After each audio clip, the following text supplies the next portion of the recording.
My name is Stefan Lanka.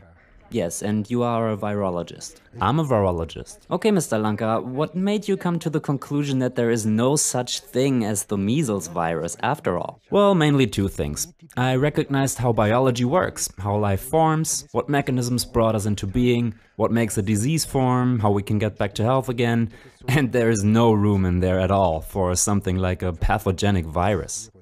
That would be the answer to your question. How I came to this conclusion and why I'm positive about my findings, the second part of the answer. I myself am a virologist.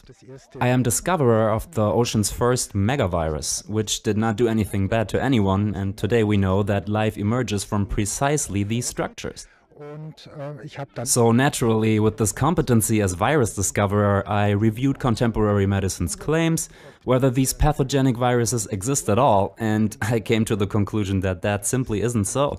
You recently put out the offer of €100,000 prize money to anyone who can prove you wrong. Why this competition? Well, I want to achieve a reformation in medicine. That is long overdue. Everybody knows that there is something fishy about the SARS epidemic, the bird flu, the swine flu, that there's something wrong about it. And well, I'm simply the first to have the courage to go public with this. Now, I do have enough people behind me who support me. This also includes a Nobel Prize winner, of course.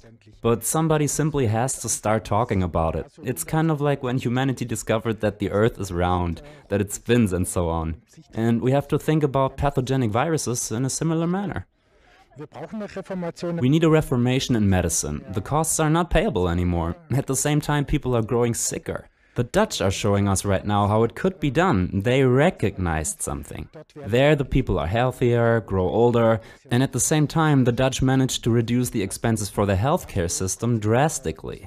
We have to do the same thing, only more consequential, which means we have to start working on something central. And that is the question of vaccines in general. We were talking about this earlier. If there's no such thing as the measles virus, how do you explain the symptoms that are normally cited in reference to the measles?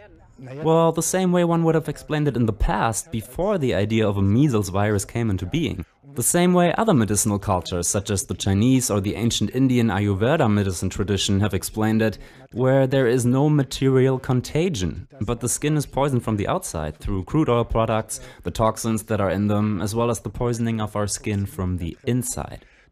This is the reason why people visit the sauna, so all that stuff can come out.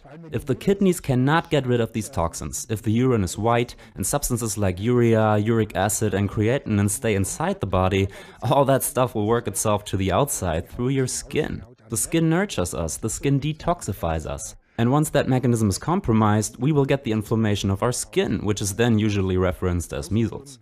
There's also a third thing that I have reviewed and determined to be scientifically exact and correct, and that is that psychosomatic effects can come into play when one is separated through violence from something or somebody. In that case, we literally get thin skin, which one can also feel. And when the trauma has been processed, the skin will repair itself again. And this process is precisely the one we usually call measles. So how do you explain the danger of contagion? Well, I think that's pretty clear. The question of contagion, if I drink the same water, if I eat the same toxins, if I rub the same toxins onto my skin, if the same toxins are working their way out of my body, I will show the same symptoms at the same time or shortly thereafter. Also a fact that is very well known, why do measles in school generally pop up in merely one classroom at a time?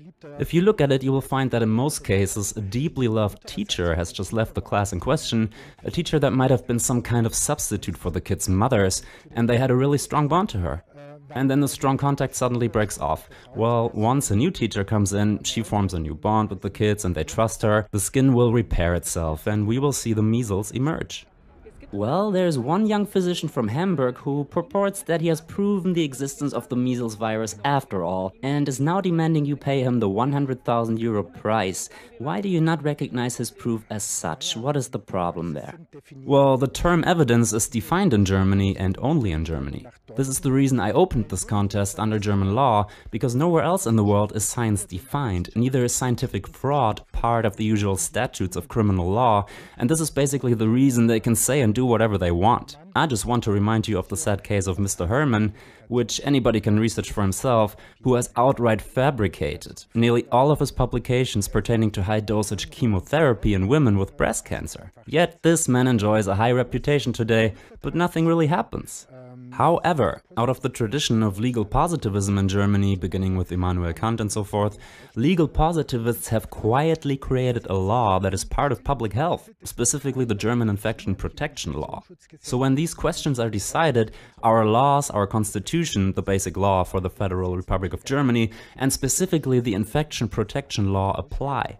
The competition is adhering to the exact requirements of the infection protection law, and I have informed Mr. Badens of this in writing as well when he claimed to have contrary evidence.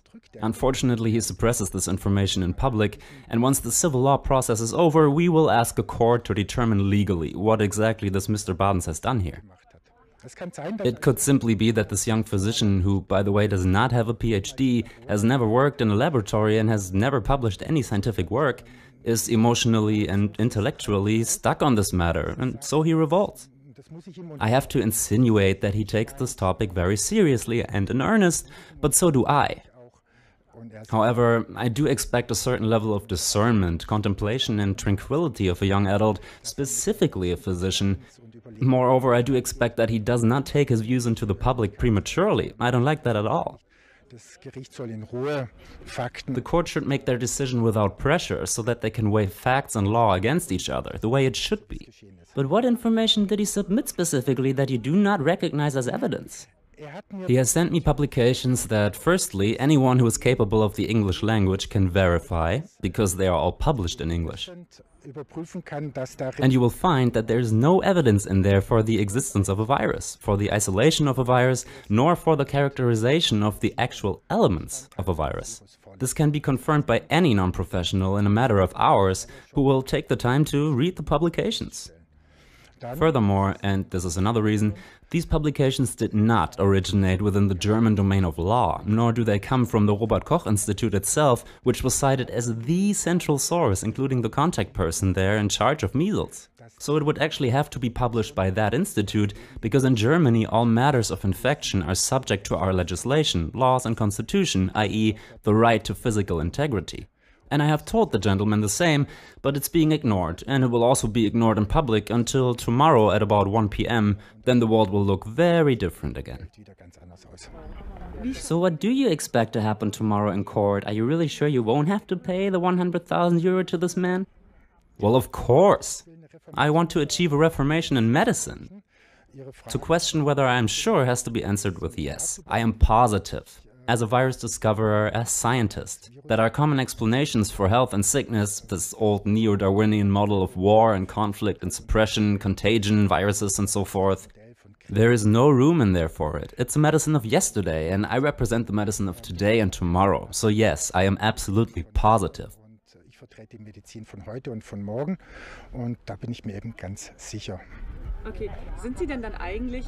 Okay, so you are not against the designation measles, you are against the claim that it is caused through a virus. Exactly. Because the sickness that emerges seems to be really real, obviously. Yes, your question about the pathology of measles, about the designation, is very correct. It is one of the diseases that has been very accurately defined in a medical sense, very exact. It's a maculopapular inflammation. However, viruses are always cited as the exclusive single cause of it. But scientifically speaking, that was not true in the past, nor today.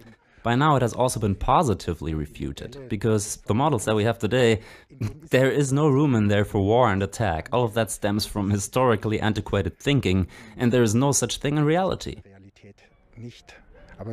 But your question was correct in helping to clarify what measles are. Thank you very much. Yes, of course measles exist as a sickness, and if it affects the whole body, it can become too much for the organism, so that one is obligated to be treated. All of that is correct.